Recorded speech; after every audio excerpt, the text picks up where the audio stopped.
Open your freezer right now and take an honest look at what's actually in there.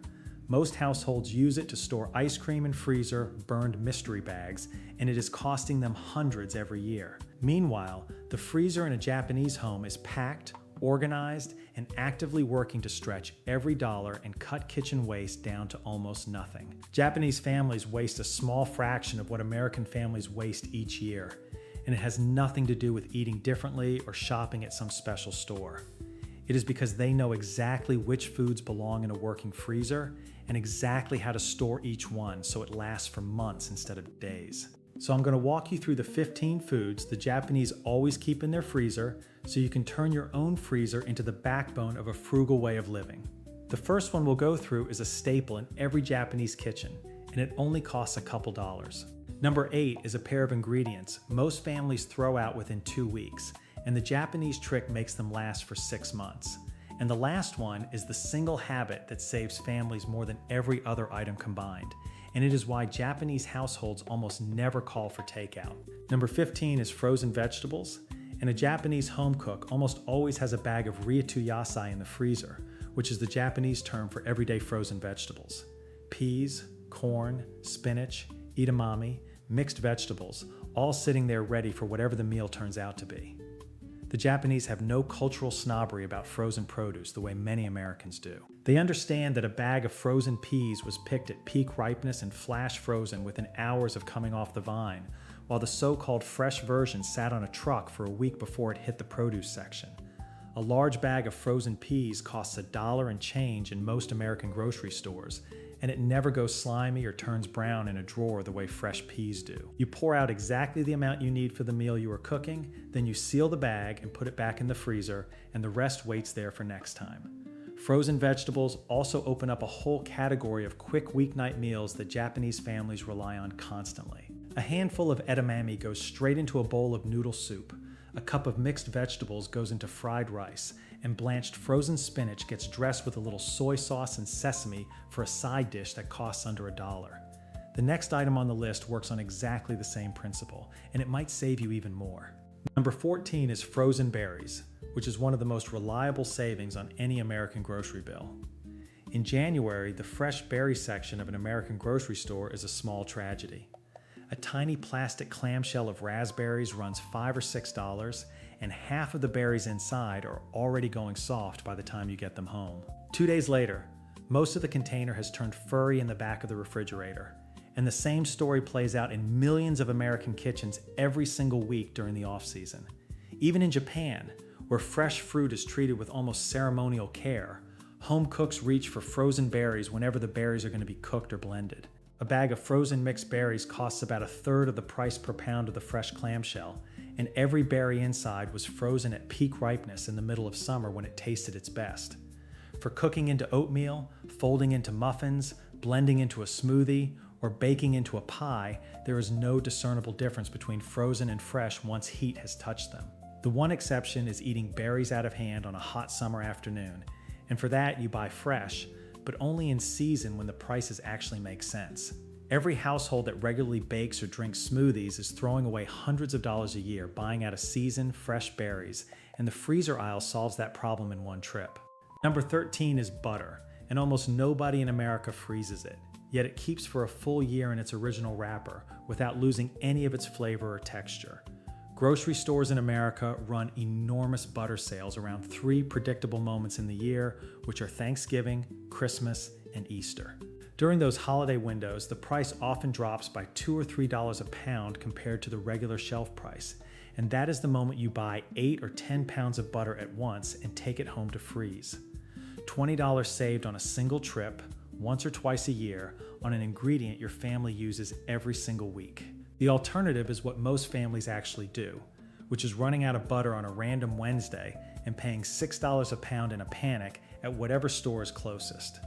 That happens roughly once a month in the average American household, and it adds up to real money over the course of a year. Japanese home cooks approach butter the same way, buying it in bulk when it is discounted and keeping several pounds in the freezer at all times.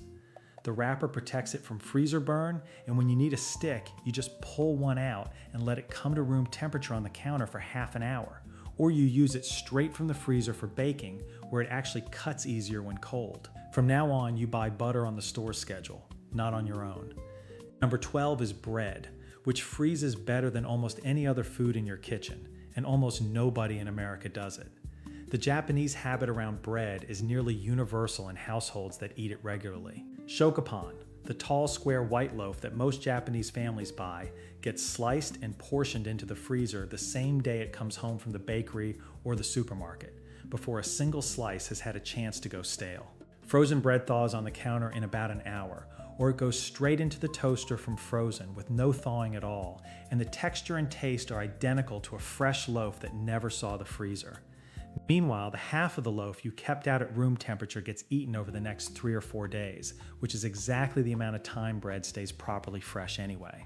No stale heels, no moldy last slices, no throwing away the end of the loaf every single time. The other trick worth learning is the day-old bakery rack at your grocery store or local bakery. The loaves on it are marked down by 50% or more because they were baked the previous morning, and if you take that loaf home and freeze it the moment you walk in the door, you get exactly the same bread at exactly half the price. Americans throw away more bread than any other food, and this single habit closes off that source of waste almost completely.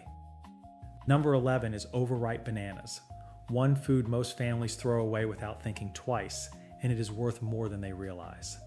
There is one banana that ends up in almost every American kitchen at some point during the week, and it is the spotted brown one that nobody wants to eat anymore. That banana is actually the most valuable banana in the bunch, and Japanese home cooks who apply the Matanai principle would never let it hit the trash can. You peel it, drop it in a freezer bag, and put it straight into the freezer where it will keep for months. A brown banana is significantly sweeter than a yellow one because the starches have converted into sugars during the ripening process, which is exactly why every banana bread recipe in the world tells you to use overripe bananas.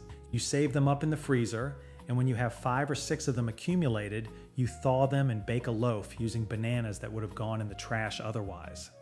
Frozen bananas also make instant desserts. You drop one straight from the freezer into a blender with a splash of milk and blend it for about a minute, and what comes out is a soft, creamy dessert that tastes like banana ice cream for nothing at all. Add a spoonful of peanut butter or a handful of the frozen berries you now have in your freezer, and you have a genuine family dessert for essentially free. Number 10 is cheese, and the cheese aisle in an American supermarket is a study in how food companies charge you extra for convenience.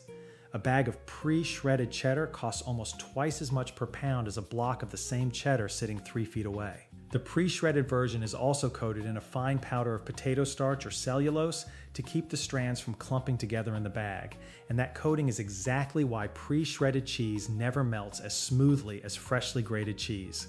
You are paying double for a worse product. Japanese home cooks apply the same buying logic they use for every other ingredient, which is to buy whole and portion it yourself. You wait for cheese blocks to go on sale, buy several at once, take them home, and shred them yourself in a food processor or on a box grater.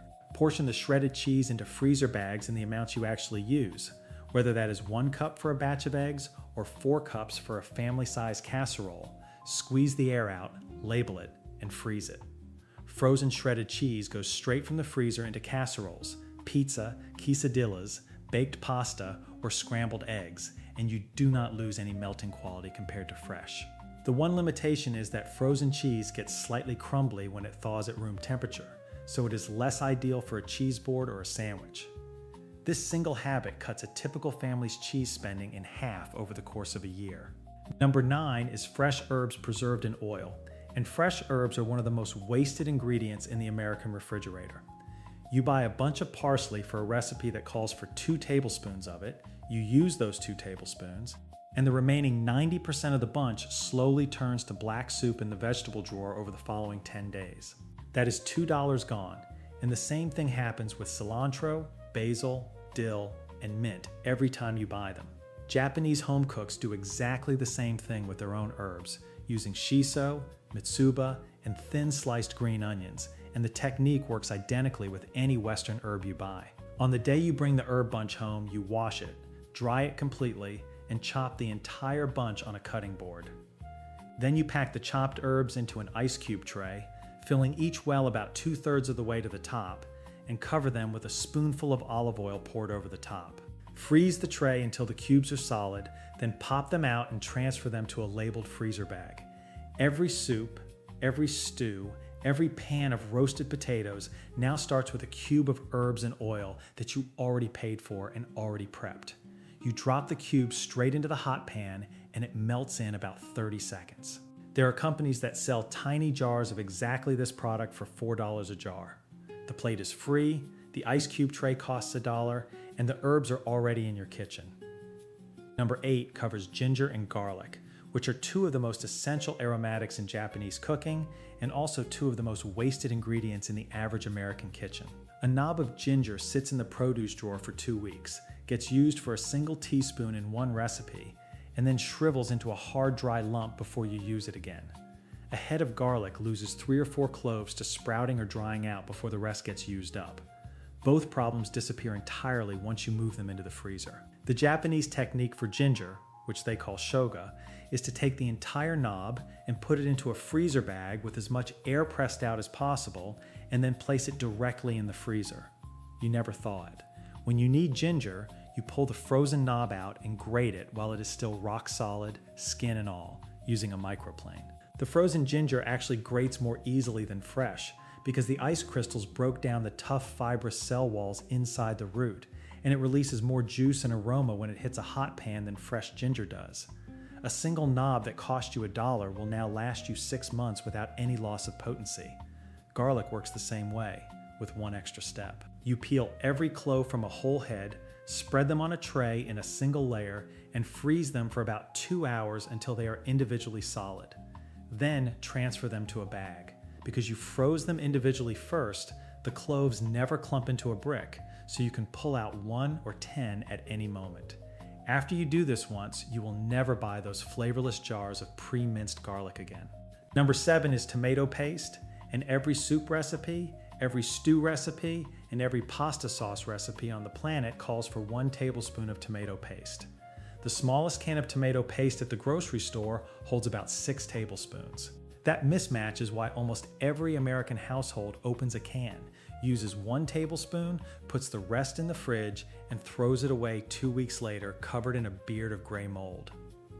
Tomato paste itself is not a traditional Japanese ingredient, but the Matanai mindset applies to any pantry once you adopt it, and Japanese cooks who make Western dishes at home use exactly this trick.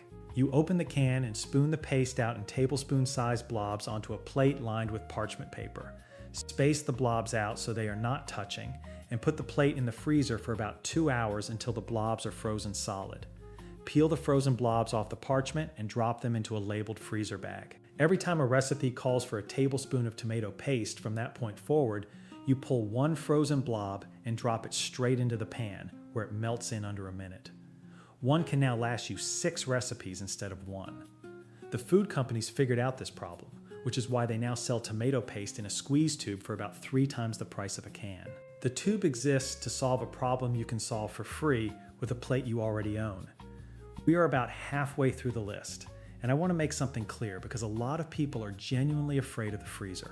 They think frozen food goes bad in some dangerous way, and they throw perfectly good food out because they saw a small ice crystal on it or because they cannot remember exactly when they put it in. Food kept fully frozen stays safe to eat basically forever. What changes over time in the freezer is the quality, meaning the texture and the taste. And almost all of that quality loss comes from freezer burn, which is just the food drying out where cold air touched the surface. The way you prevent freezer burn is by keeping air away from the food. You wrap things tightly, you squeeze the air out of freezer bags before you seal them, and you label everything with the date it went in, because you will absolutely not remember what a mystery lump is when you find it in 3 months. Now we are back to the count, and this next one is where the philosophy of the entire Japanese kitchen shows up most clearly. Number 6 is the scrap bag, and inside almost every serious Japanese kitchen, there is a single bag hanging on the inside of the freezer door where the Matanai philosophy lives in physical form. Every time the cook trims a vegetable during regular cooking, the trimmings go straight into the bag. Onion ends, carrot peels, celery tops, mushroom stems, herb stems, the tough outer leaves of a cabbage, the pale ends of scallions, and the bones from a roasted chicken. Everything that is not going into the pot for tonight's dinner goes into the bag for a future meal. When the bag is full, which happens every 2 or 3 weeks in a household that cooks regularly, everything inside it goes into a large pot with water, a splash of soy sauce, and a couple of dried shiitake mushrooms if you have them on hand. You simmer the whole thing at a low temperature for about 2 hours, then you strain the solids out and discard them. What you have left is a rich, savory broth that Japanese cooks call yasai dashi, which literally means vegetable stock, and it is one of the foundations of Shojin Ryori, the traditional Buddhist temple cuisine of Japan. It costs you absolutely nothing to make because every ingredient was going to be thrown away otherwise. Store-bought box broth costs somewhere between $3 and $4 a container in most American grocery stores, and the ingredient list is mostly water with a small amount of flavoring and salt. A single scrap bag broth session produces roughly the same amount of broth for $0, and the flavor is dramatically better because it came from real vegetables and real bones. I have not bought a box of chicken broth or vegetable broth in years, and neither has any Japanese home cook. I know who takes Matanai seriously. Garbage goes in, groceries come out. This one habit alone is worth about $100 a year to a household that cooks regularly, and it takes about 10 minutes of active work spread across several weeks. Number 5 is cooked rice frozen in single portions, and freezing rice is one of the most universal habits in Japanese home cooking.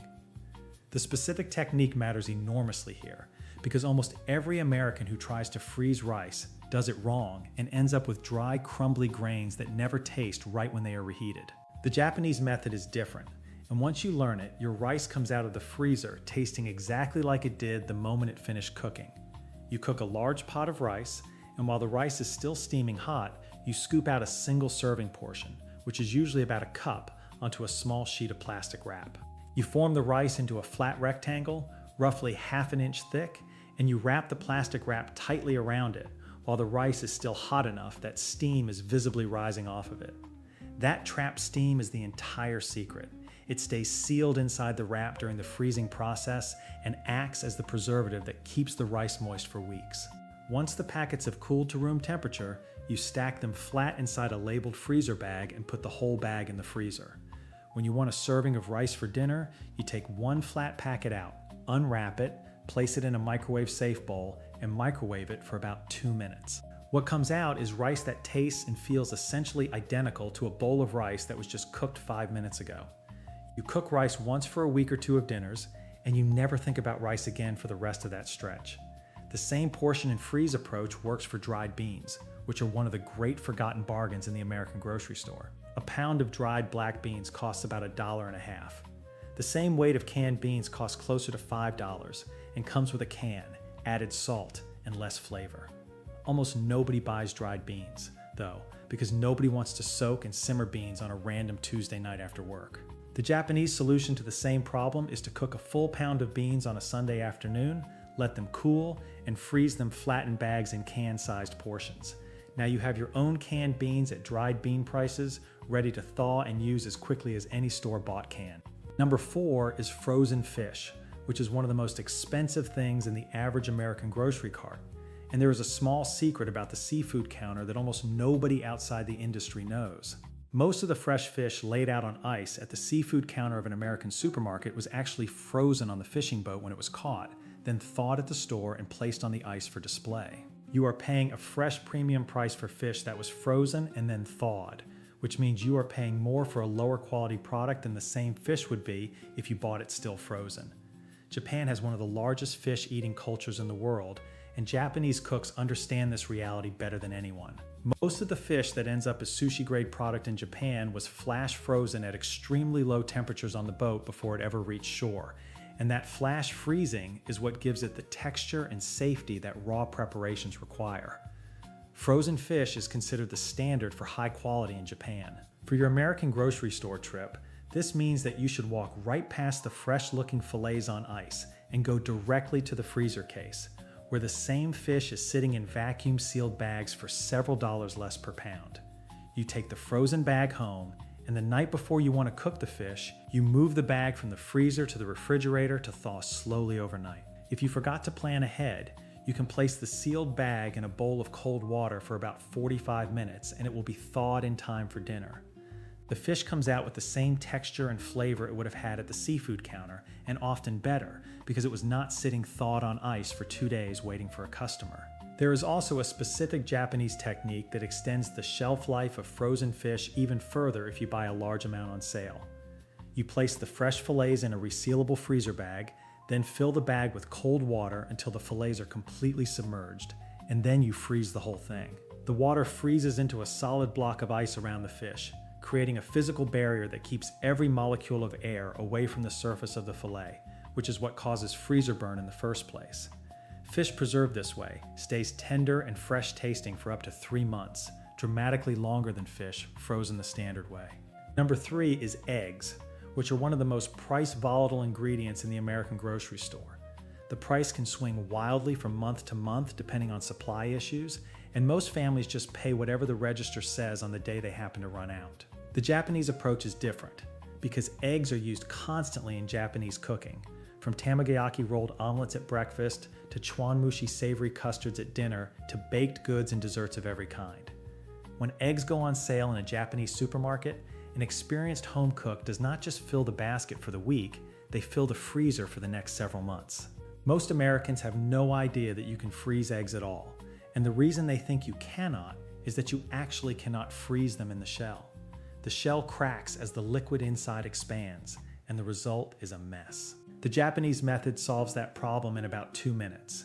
You crack the eggs into a bowl one at a time, whisk them lightly with a fork just enough to break the yolks and mix them with the whites, and then pour the mixture into an ice cube tray. 2 cubes equal approximately 1 whole egg, which is a useful ratio when a recipe calls for a specific number of eggs. Once the cubes are frozen solid, pop them out of the tray and store them in a labeled freezer bag, and they will keep for several months. Frozen eggs work perfectly for scrambling, baking, and anything else where the eggs are going to be mixed thoroughly into other ingredients. I will be honest with you and say that a frozen egg does not fry into a beautiful sunny side up preparation, because the texture is not quite right for that, and if you want a fried egg, you should use a fresh one. For everything else though, frozen eggs are essentially indistinguishable from fresh ones. The next time egg prices spike at your grocery store, and they will spike again eventually, you will be sitting on a freezer stocked with eggs that you bought at the sale price 6 weeks ago. Number 2 is markdown meat, and this one habit is worth several $100s a year all by itself. Every grocery store in America marks down meat that is a day or 2 away from its printed sell-by date, and almost nobody except serious frugal shoppers pays attention to it. The markdown stickers are usually yellow or orange, they get slapped onto the packages early in the morning before the store gets busy, and the discounts range from 30% off to as much as 50% off. Most shoppers walk right past the sticker because they assume markdown meat is somehow lower quality or unsafe, and that assumption is wrong. The sell-by date on a package of meat is really just a store handling date. It tells the store when to remove the package from the shelf, and it has almost nothing to do with when the meat becomes unsafe to eat.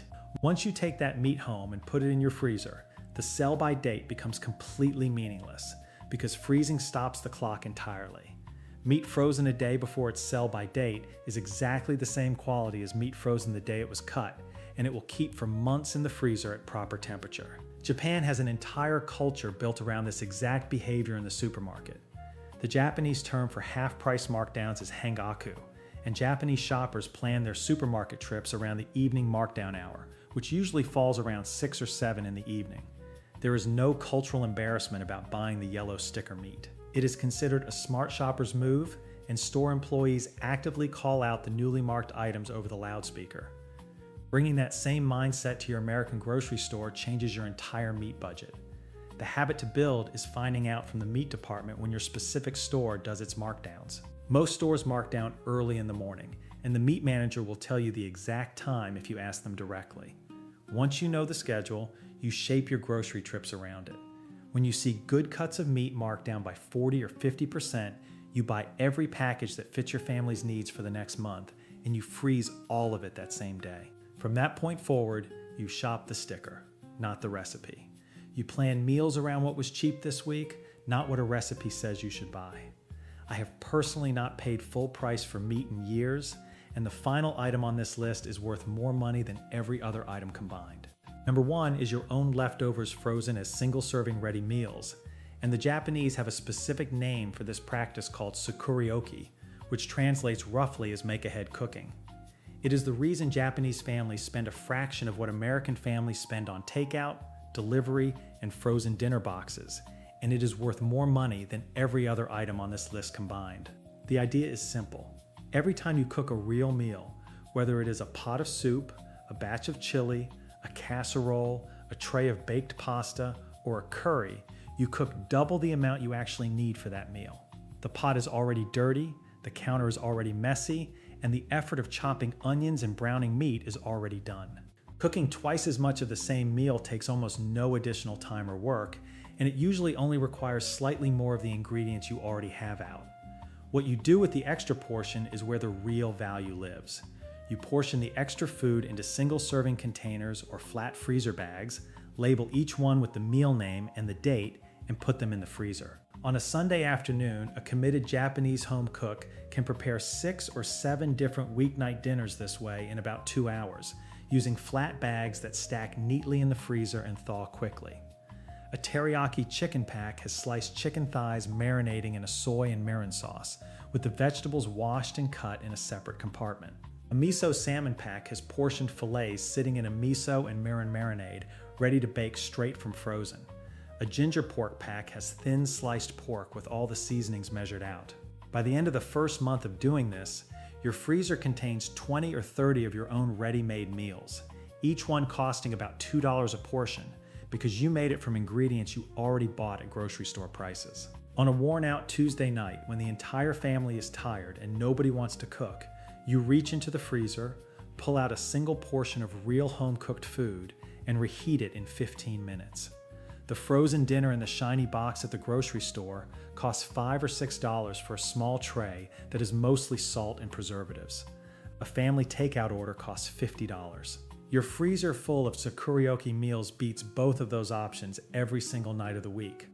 The reason this habit works so powerfully is that it eliminates the single decision point where families lose the most money, which is that 6 o'clock moment when everyone is worn out, nothing is prepared, and the easiest option feels like ordering food. When there is real food ready in the freezer, that decision becomes automatic. You never open the delivery app, and you never grab the microwave dinner. Over the course of a year, a family that fully commits to tsukurioki saves several $1,000s in takeout and frozen dinner spending, and they eat better food while doing it. That is simply a completely different grocery bill built on a completely different way of cooking.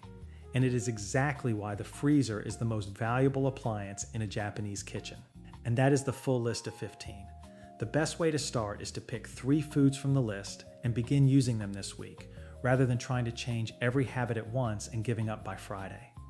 By the end of the first month, you will notice the difference in your grocery bill, in your weeknight stress level, and in the calm of a kitchen that finally works with you instead of against you. In the next video, I am going to open the Japanese pantry and show you the ancient shelf-stable foods that keep for decades without ever needing to be frozen at all.